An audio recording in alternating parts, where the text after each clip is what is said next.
शासकीय जो रास्ते हैं उनको जोत लिया है, अपने कब्जों में ले लिया है। उसकी वजह से गांव-गांव में हमारे यहाँ झगड़े हो रहे हैं कि इस संबंध में क्या हुआ, प्रभारी मंत्री का जो आदेश था उसका निर्णय क्या रहा, उसको दाम मिलना चाहिए थे, वो नहीं मिल रहा। इन सब समस्याओं को लेकर मैं प्रभारी मंत्री जी से मिला था। उन्होंने कलेक्टर साहब को कहा है, मैं कलेक्टर साहब के साथ भी मैंने उस संबंध में चर्चा की। पूरे व्यापारियों किसानों के साथ एक प्रतिनिधिमंडल हमारा मिला। जो आदमी अपने आप को नहीं संभाल सकता, क्या बीएमओ संभालेगा। इसकी बात मैंने हमारे स्वास्थ्य मंत्री जी से, उप मुख्यमंत्री जी से भी, हमारे जो पीएस हैं उनसे भी, इन सब से मैंने। नमस्कार साथियों, इस वक्त हमारे साथ भितरवार विधायक मोहन सिंह राठौर जी मौजूद हैं और आपको बता दें कि गुरुवार को आज फिर से जन सुनवाई जो है वो रखी गई है। सर, किस तरह के मामले जन सुनवाई में आज आए हैं, किस तरह से निराकरण उनका आपने किया है?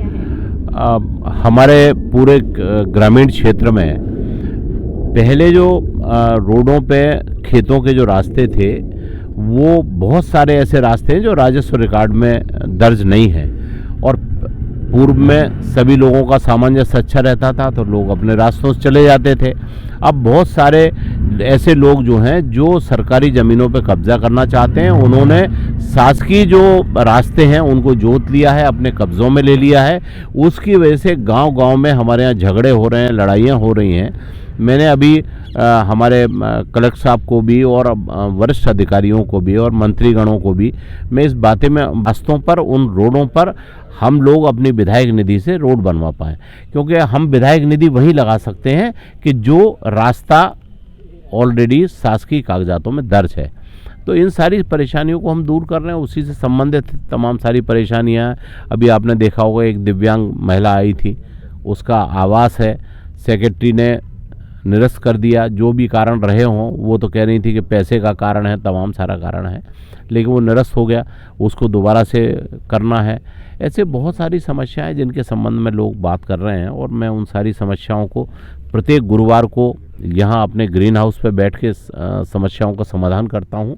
और प्रत्येक शुक्रवार को, पहला शुक्रवार घाटी गाँव, दूसरा भितरवार, तीसरा चिनौर, चौथा आंतरी, पांचवा नगर पंचायत मोहना, इस प्रकार हम प्रत्येक तहसील पर बैठकर भी जन सुनवाई के माध्यम से समस्याओं का समाधान कराते हैं।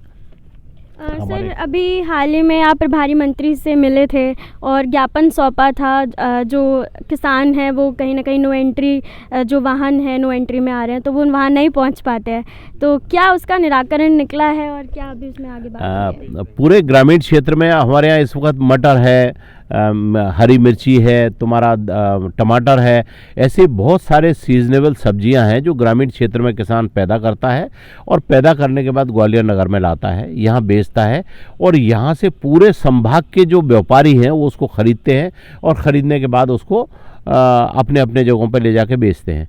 लेकिन नो एंट्री लगी है 11 बजे तक।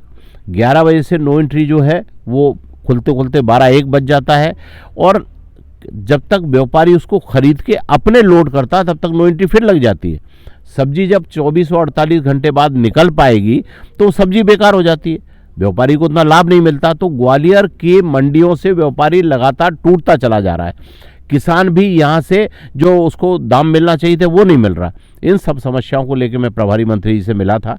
उन्होंने कलेक्टर साहब को कहा है, मैं कलेक्टर साहब के साथ भी मैंने उस संबंध में चर्चा की। पूरे व्यापारियों किसानों के साथ एक प्रतिनिधिमंडल हमारा मिला। कलेक्टर साहब ने मुझे 3-4 दिन का कहा था कि मैं स्वयं जाकर मौके पर देखूंगी और देखने के बाद इसका स्थायी हल निकालेंगे। तो मुझे लगता है 3-4 दिन हो गए, हम फिर इस दिशा में बात करेंगे और आप भी कलेक्टर साहब से पूछना कि इस संबंध में क्या हुआ, प्रभारी मंत्री का जो आदेश था उसका निर्णय क्या रहा।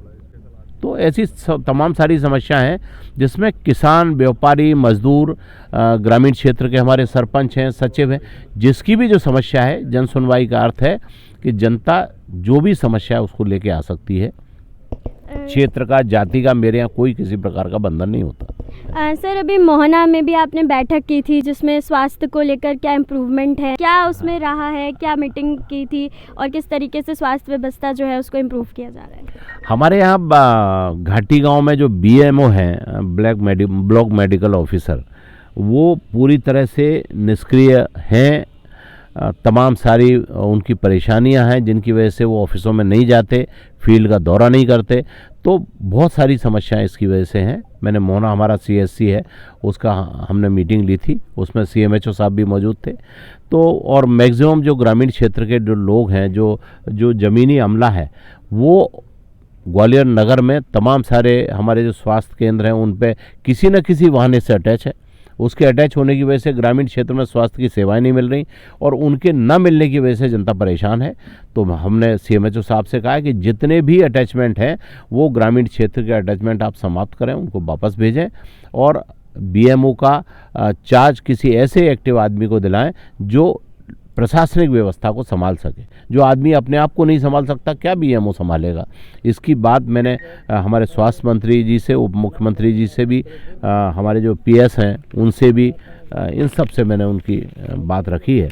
देखें जल्दी से जल्दी उसका हल निकलेगा। सर, महाकुंभ चल रहा है, इतना बड़ा पर्व है, वहाँ पर फिल्म एक्टर्स भी पहुँच रहे हैं, कई साधु संत पहुँचे हुए हैं, क्या आप उसमें सम्मिलित होने वाले हैं? हाँ, महापर्व है। 140 वर्ष के बाद ये अवसर आया है कि जितने भी सनातन धर्म में संस्कारों और संस्कृति में जो पले बड़े लोग हैं उनको भी वहाँ जाके उस धार्मिक अनुष्ठान में अपनी आहुति देनी चाहिए और अपनी जो श्रद्धा भाव है उसको भी प्रकट करना है। वहाँ जाके ध्यान साधना में भी लीन होना है। तो मैं भी सोच रहा हूँ कि एक 6-7 दिन के लिए मैं कुंभ की यात्रा करूँ और उस धार्मिक यात्रा में पूरी तरह से पारिवारिक निजी यात्रा है, उसमें जो भी हो सकता है उसको मैं करूँगा। धन्यवाद।